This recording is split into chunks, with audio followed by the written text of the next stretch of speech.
kagising ko lang ngayon. So, gagawa ako ng thumbnail for my vlog kasi hindi ko na alam like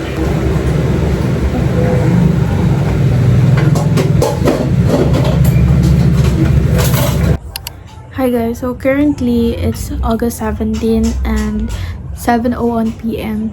So this week is online lang kami since sobrang daming suspension. Like sunod-sunod.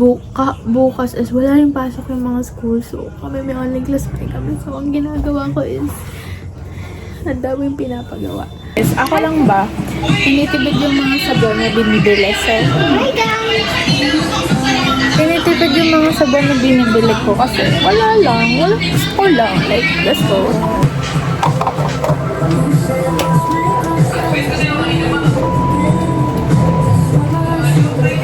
Guys, I'm just waiting for my class lang actually today. Kakaliko ko lang, so ngayon, kanina tinitipid ko yung mga sabutin.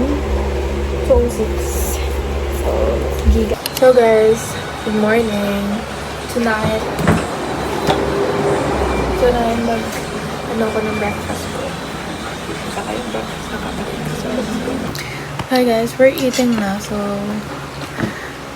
ang ulam namin today is itlog, egg. So, yung kanya, yun talaga yan, may ketchup. Yan. Ayokong nilalagyan ng ketchup yung akin. Alam niyo, yung nilalagay ko dito yung seasoning. Yung parang oil sa nor. So, kaya siya ganyan. Kaya.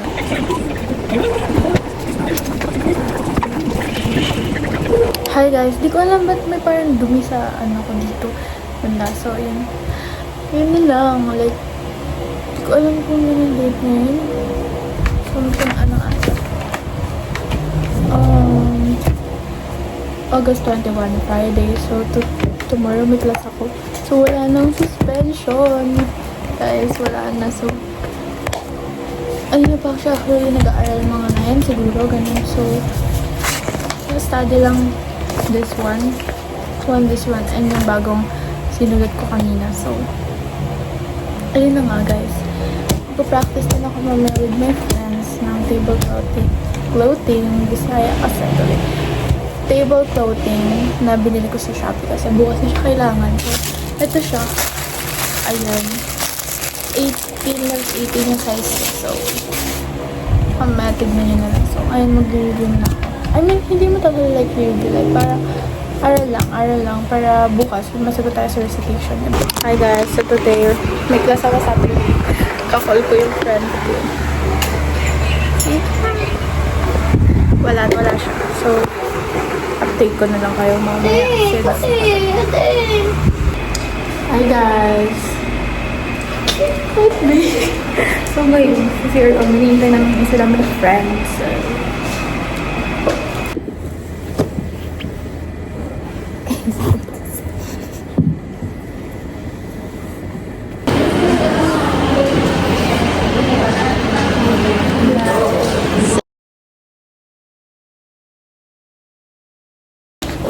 Ano namin guys, kami lang. Dami nangyari sa super. So ito na yung pinaka-last vlog ko. Then bye guys, text. See you next week kasi 7 na. Hindi na ng tao dito. Pasok ka sa akin.